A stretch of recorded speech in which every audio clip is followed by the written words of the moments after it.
நான் தான் உங்க ரோஷினி. இன்னைக்கு என் கூட என்னோட ஃபேவரட் சீனியர் தர்ஷினி. இவங்க ஜேஇ எக்ஸாம் ஃபேஸ் பண்ணிருக்காங்க. எவ்வளவு டஃபா இருந்ததுன்னு கேட்கலாம். ஹாய், சொல்லுங்க. ஜேஇ எக்ஸாம் எப்படி இருக்கு?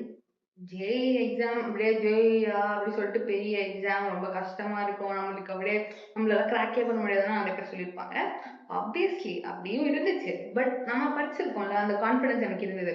ஆனா உள்ள போகும்போது செம்ம பயமா இருந்துச்சு, ரொம்ப நர்வஸா இருந்தது. இவங்க வேற அவங்க தான் தெரியல செக்கிங் அது இது ரூம்குள்ள அங்க இங்க சொல்லிட்டு அப்படி இப்படி சுத்த விட்டாங்க கொஞ்ச நேரம். அவ்வளவுதான் செகண்ட் ஃப்ளோர் போங்கன்னாங்க. லைட்டா ஒரு பிரச்சனைனா அங்க போய் பெரிய லைனு, அதுல 1 மணி நேரம் நிக்க விட்டாங்க. அது வேற கொஞ்சம் காண்டா இருந்தது. அந்த செக்கிங் எல்லாம் முடிச்சதுக்கு அப்புறமா கம்ப்யூட்டர் நம்மளுக்கு அலாட் பண்ண சீட்ல போய் உட்கார சொல்லிட்டாங்க. அங்க போய் பார்த்தா அங்க ஒரு 10 மினிட்ஸ் வேஸ்ட் ஆச்சு. என்னை பொறுத்த வரைக்கும் கொஞ்சம் டைம் வேஸ்ட் ஆச்சுன்னு நான் சொல்லுவேன். ஏன்னா அப்படியே நிறைய செக்கிங் போயிட்டு இருந்து பயோமெட்ரிக்ஸ் எடுக்க விட்டாங்க. பட் ஒரு அட்வான்டேஜ் என்னன்னா இந்த வாட்டர் அப்புறம் ரெஸ்ட் ரூம் அதெல்லாம் விட்டுருவோம். ஸோ ஓவரால் எக்ஸ்பீரியன்ஸ்னு பார்த்தா ஓகே தான். கொஞ்சம் பயமா இருந்தது, மற்றபடி ஓகே. மேக்ஸ் பத்தி முக்கியமான கொஸ்டின். ஜேஇ பேப்பர் எவ்வளவு டஃப்? எப்படி அட்டெண்ட் பண்ணீங்க? ஆக்சுவலி பிசிக்ஸ் கெமிஸ்ட்ரி மேத்ஸ்ன்னு சொல்றேன்ல, அதுல ஜேஇ பொறுத்த வரைக்கும் பிசிக்ஸும் மேத்ஸ் தான் செம்ம டஃப். கெமிஸ்ட்ரி எடுத்துக்கிட்டேன்னா ஒண்ணுமே இல்லை, லிட்டரலா ஒண்ணுமே இல்லை. நம்ம வந்து என்சிஆர்டில படிக்கிறோம்ல, அன்னைக்கு கூட ஒரு நேம் ரியாக்ஷன் அது மாதிரி தான் ரொம்ப சிம்பிளா கேட்டிருந்தாங்க.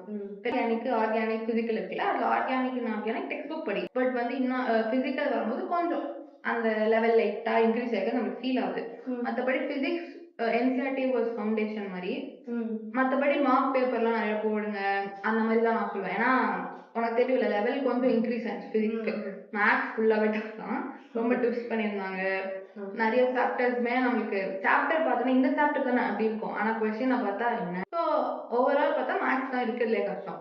பிசிக்ஸ் ஓகே, கெமிஸ்ட்ரி ரொம்ப ஈஸி. அதுல தான் நிறையா வந்து அட்டன் பண்ணேன். அண்ட் கொஸ்டின்ஸ் பார்த்தோன்னா 20 இருந்துச்சு. அதுல கடைசியா ஒரு 5 வந்து சப்ஜெக்ட் அட்டன் பண்ணிட்டு அந்த நெகட்டிவ் மார்க்கிங் இருக்கிறது மட்டும் கேர்ஃபுல்லா போடணும். ஓகே, மற்றபடி அவ்வளோதான். Super.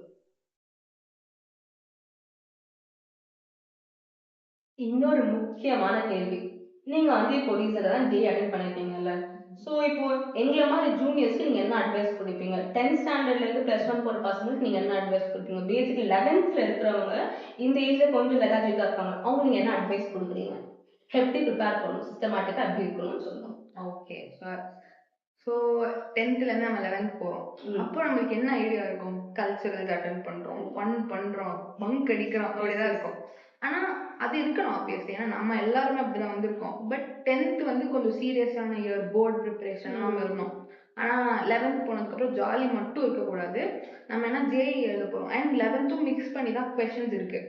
And 11th 12th combine பண்ணி தான் கொஷின்ஸ் இருக்குது நான் சொன்ன மாதிரி. அதனால கண்டிப்பா வந்து நீங்க ரெண்டுத்தையுமே ஃபோக்கஸ் பண்ணணும்னு நான் சொல்லுவேன். பேலன்ஸ் பண்ணுங்க பேசிக்கலி உங்க டேவை. நீ வந்து 11th படிக்கும் போது நம்ம பாஸ் ஆனா போதும், நம்ம இது பண்ணா போதும், நம்மளுக்கு வந்து டீசென்ட் மார்க் இருந்தா போதும் அப்படி படிக்காம நம்ம வந்து நெக்ஸ்ட் இயர் ஜேஇ எழுதுறோம், அதுக்கும் 11th வருது, ஐயோ நம்ம அதுக்கும் சீரியஸா படிக்கலாம், ஓகேவா? ஸோ அந்த மாதிரி படி. அப்படி படிச்சாலே உனக்கு ஆட்டோமேட்டிக்கா ஒரு ஃபவுண்டேஷன் மாதிரி வந்துடும். நீ ஜாலியா வந்து விளையாடவும் செய்யலாம். அது விளையாட இந்த சென்ஸ் நீ கல்ச்சுரல்ஸ்க்கும் போகலாம் and at the same time ஜேஇக்கும் ஃபோக்கஸ் பண்ணலாம். ஏன்னா நெக்ஸ்ட் இயர் நீ வந்து டெஃபினட்டாக போத் ஃபோக்கஸ் பண்ணணும். அப்போ உன்னால 11th ஃபோக்கஸ் பண்ண முடியாது. இப்போவே நீ 11th படிச்சிட்டனா நெக்ஸ்ட் இயர் நீ 12th படிச்சுட்டு அப்படியே ரிவைஸ் பண்ணிட்டு ஜாலியாக போயிடலாம். அதான் நான் சொல்வேன். All the best. நீட்டு எல்லாமே நல்லா பண்ணுங்க. நெக்ஸ்ட் இயர் உங்களுக்கு இருக்கு. ஹோப்ஃபுல்லி நீங்களாம் மஜாவாக பண்ணுவீங்க எனக்கு நம்பிக்கை. தேங்க்யூ ஸோ மச் இவ்வளோ அட்வைஸ் கொடுத்ததுக்கு. அண்ட் ஹோப்ஃபுல்லி நீங்கள் 12th சூப்பராக மார்க்ஸ் எடுத்து செம்மையாக ஃப்ளைங் கலர்ஸில் வேலை பண்ணுறீங்க. அண்ட் ஜே ரிசல்ட்க்கு ஆல் தி பெஸ்ட். தேங்க்யூ.